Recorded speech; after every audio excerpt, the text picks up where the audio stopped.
My name's Madison Cole.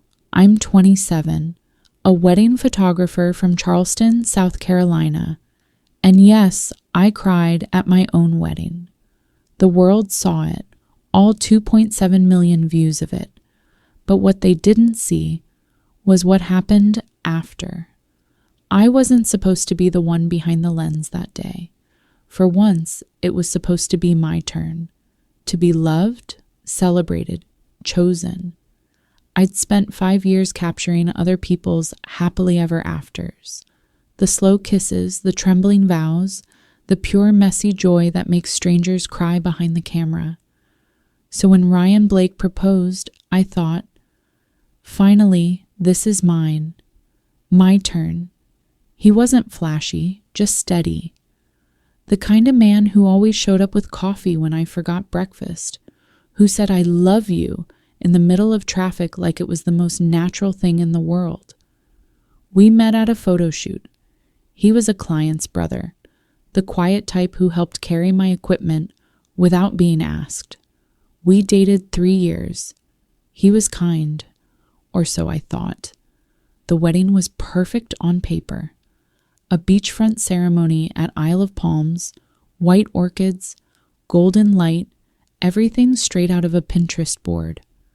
My best friend Nora was the maid of honor, bold, beautiful, the kind of woman who made confidence look effortless. She'd been with me through everything: college, heartbreaks, my first photography business. So when she offered to handle the video coverage, I said yes without hesitation. I should have hesitated, because that's how it all started. One camera, one friend, and one moment I'll never live down. The ceremony was beautiful until the vows. Ryan looked at me, smiled that same soft smile he'd had the first day we met, but his hands were shaking. I thought it was nerves. Then I saw Nora's face behind the lens. She wasn't crying. She was smirking.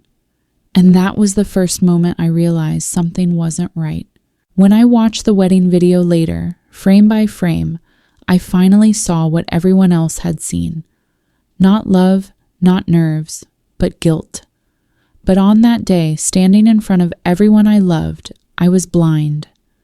When Ryan said I do, my heart didn't skip a beat. It shattered quietly because deep down, I already knew. Something had shifted weeks before.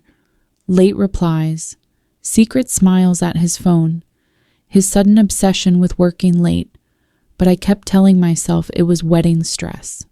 You don't question the man you're about to marry, especially not in front of your best friend, the one recording every second of your so-called fairy tale.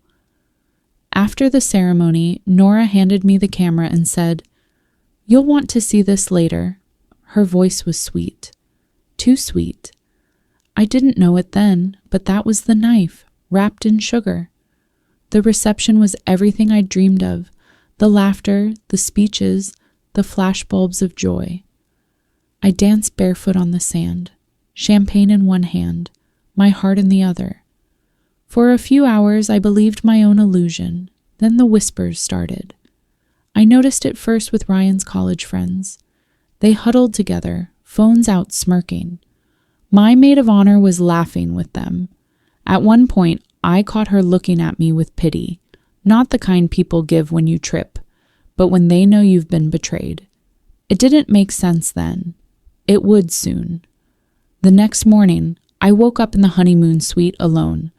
Ryan's ring was still on the nightstand. His phone was gone. At first, I panicked, called him 12 times. No answer. Then I opened Instagram. The first post on my feed stopped my breath cold. A video, my video, the one Nora had filmed at the ceremony.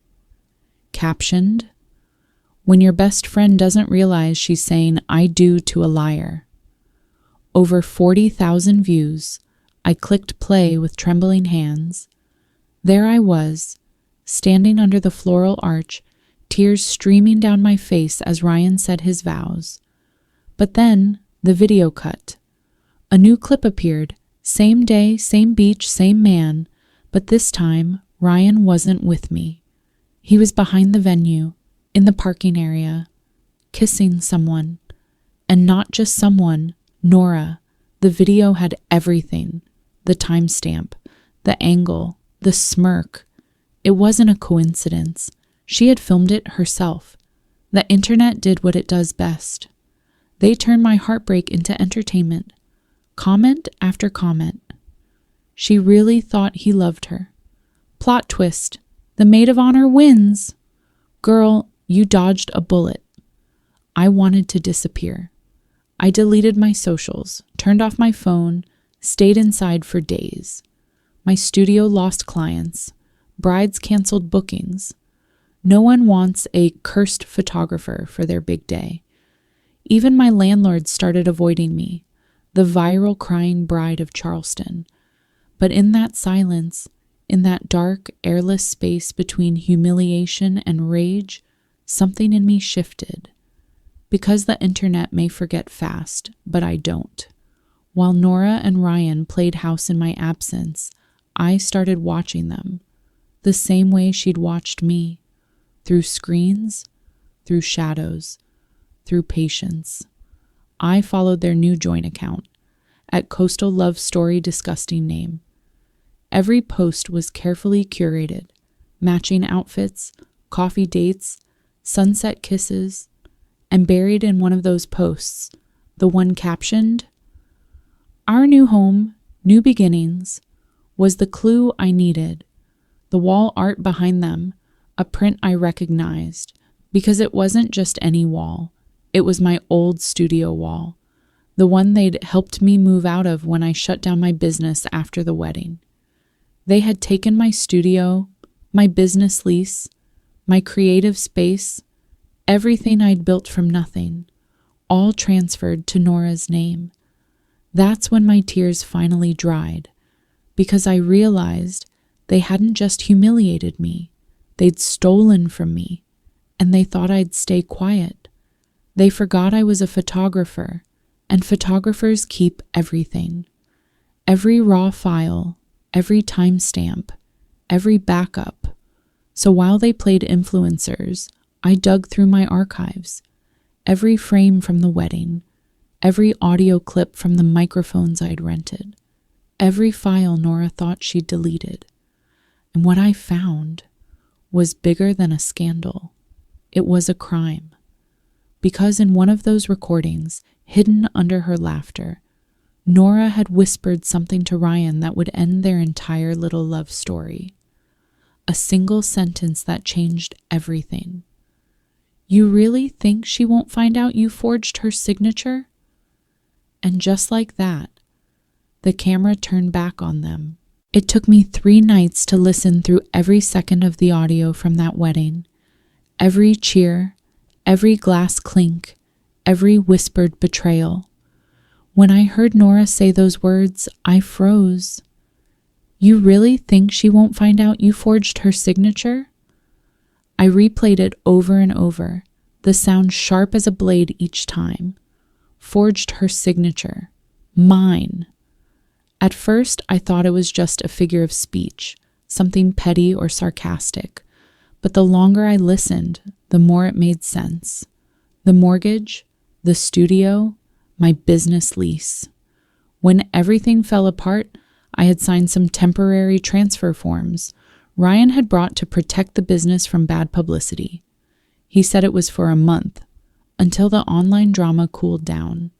I signed them, trusting him like a fool. But now I knew those weren't temporary forms. They were final, legal, irreversible, and the signatures forged where I refused. That night, I didn't cry. I opened my laptop, cracked my old hard drive open, and began collecting receipts. Every file, every timestamp, every call log that could connect them. I still had access to the business bank portal. Ryan had never revoked my credentials, probably because he thought I was too broken to use them. And there it was.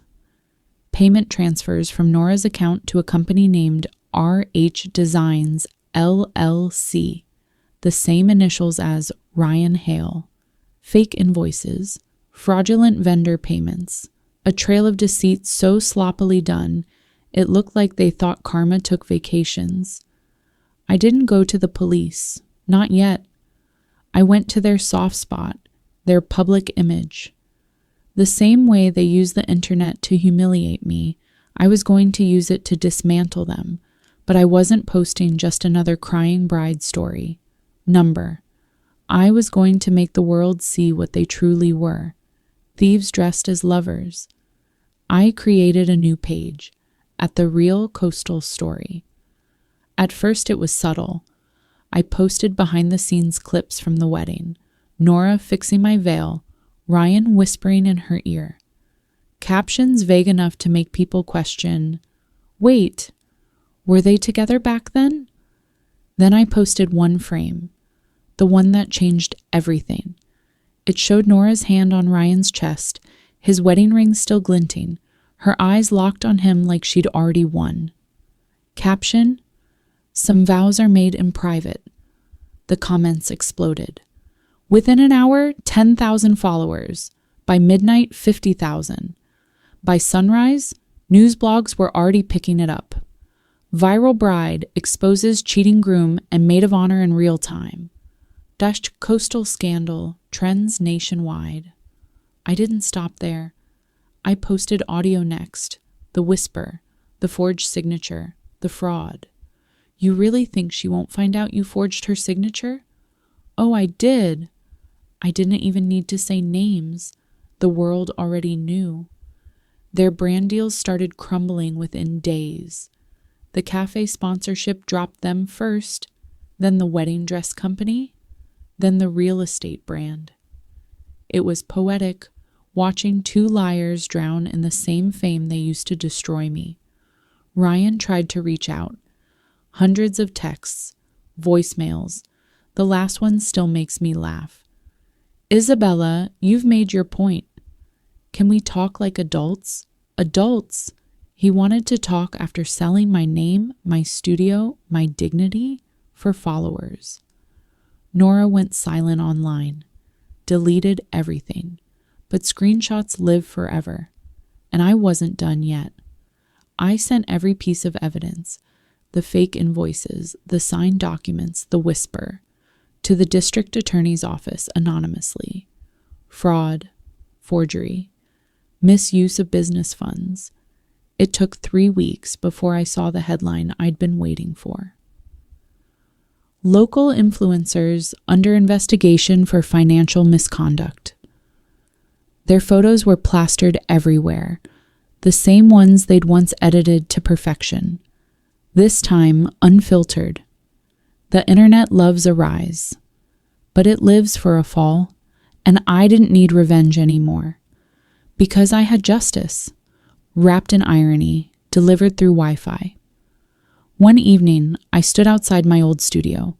The for lease sign fluttered in the wind. I had bought it back, quietly, under a new LLC. Same walls, same space. Only difference? This time, the art on the walls would tell my story. And the name above the door? Second Draft Studio. Because sometimes the first story they tell about you isn't the truth. It's just the setup for your comeback. 2 months after the scandal went viral, I walked into a cafe downtown. Not the Copper Bean. Not the one that haunted me with memories. A new place. Quieter, cleaner. Mine. Yeah. I bought it. With the settlement money from the lawsuit that followed their investigation, and a little bonus from the sale of my fashion designs that suddenly skyrocketed after my story made headlines. They called me the bride who fought back. But I didn't fight. I strategized. The internet turned my humiliation into their entertainment, but I turned it into my empire. Ryan and Nora, they vanished from social media. Ryan filed for bankruptcy. Nora tried rebranding herself as a mental health advocate, but every time she posted, comments flooded in. Did you apologize to Isabella yet? She never replied. Karma had Wi-Fi and perfect timing. One afternoon, I was wiping tables when a familiar voice said, "You really turned this around." I looked up. Ryan. He looked older, not physically, but like someone whose soul had been through a paper shredder. He tried to smile. "I deserved most of it. Maybe not all, but—" I cut him off. "You forged my name, Ryan. You stole from me. You lied." "That's all," he nodded, silent. "I just wanted to say sorry." "Then say it," I said, looking him dead in the eye. "But don't expect forgiveness. You didn't just ruin my wedding. You tried to erase my identity. The difference is, I remembered who I was before you." He opened his mouth to respond, but my barista, a bright 22-year-old girl named Mia, interrupted. "Hey, boss, you want me to kick him out?" Boss. That word hit sweeter than revenge ever could. I smiled at Ryan. "You can go. My business is doing just fine without you." As he left, I noticed his reflection in the glass door, small, defeated, exactly how I once felt standing outside my own house with nowhere to go. Funny how tables turn when you stop waiting for closure and start building something new. That night, I closed up shop, brewed myself a latte, and sat by the window watching the city lights blur into gold streaks. My phone buzzed. An email notification. It was from a publishing house in New York. Subject line, "We'd love to discuss your story. Everyone filmed me crying at my wedding for adaptation rights." I laughed quietly this time. Not out of disbelief, but recognition. The girl who once begged the internet to understand her pain had now learned the golden rule of storytelling. If they're going to talk about you anyway, make sure you own the narrative. So, I wrote back, "Let's talk, but only if I get final cut, because this time my tears weren't for the camera, they were for the victory I never saw coming." And as I hit send, I whispered to myself, "They filmed me crying once, but now they'll watch me win."